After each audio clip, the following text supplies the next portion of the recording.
bir Türk-Ukrayna ortak konseri yapma fikri benim aklımda çok uzun süredir vardı. Maalesef bunu savaştan önce yapma imkanımız olmadı. Pandemi, koronavirüs vesaire. Fakat son dönemlerde savaşa rağmen Ukrayna'da sanatçıların bu faaliyetlere devam ettiğini görünce Operetta'nın müdürü Bogdan Bey ile birlikte bir sohbetimizde bunu yapabileceğimize kanaat getirdik. Ondan sonra hazırlıklara başladık. Bu repertuarı oluşturduğumuz süreçte de hem Türk hem Ukrayna müzikleri olsun, dansları olsun. O arada bizim ortak köprümüz olan, insani köprümüz olan Tatarlardan da hem dansları olsun hem şarkıları olsun dedik.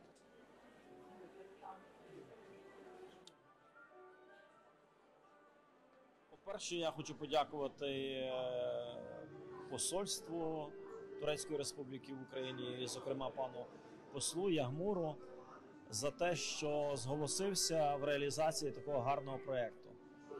Тому що це практично такий акт підтримки, акт солідарності з українським народом. Тому що сьогодні ви побачите два ансамблі, які приїхали з Туреччини. За пультом буде кримський татарин Ділявер Осман, який працює у нас диригентом, який цей вечір і взагалі цю програму створював серцем.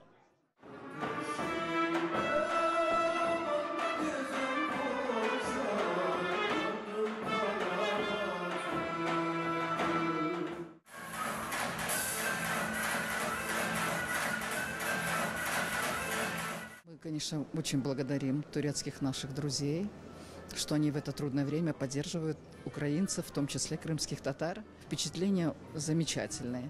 То есть мы познакомились и с хореографией, и с инструментальной музыкой, и с вокалистами. В том числе прозвучали турецкие марши, которые нам известны из турецких сериалов исторических. Прозвучало даже Иляи и Дувалар. Поэтому очень разнообразный, интересный концерт.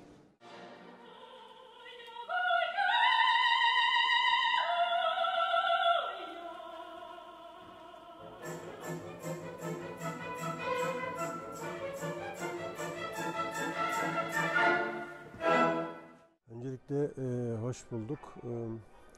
Tabii ilk önce düşündüğümüz şey dünyada hiçbir yerde savaş olmasın. İkinci olarak biz buraya Ukrayna'ya moral vermek için geldik. Beraber yapacağımız konserde Ukrayna Orkestrası'nda arkadaşlarımızla beraber buradaki bizi izleyen insanlara bir dostluk konseri, barış konseri vermek istedik ve moral vermek için geldik.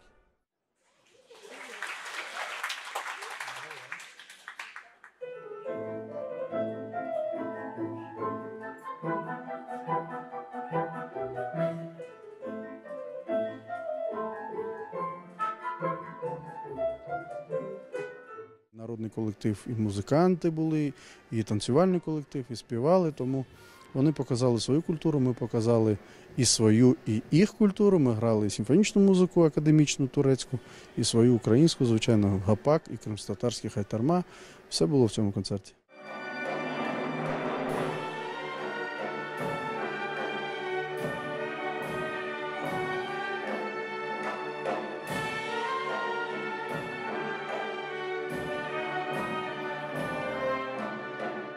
Я як людина, яка з Криму, і для мене це завжди особливо, це завжди хвилювання. Я дуже хочу сказати велике дякую Ділявер за таку неймовірну працю. Ви бачили, скільки було мелодій кримсько-татарських. Я дуже вдячна, що перший концерт, який ми відіграємо ще раз, це буде в вільному Криму.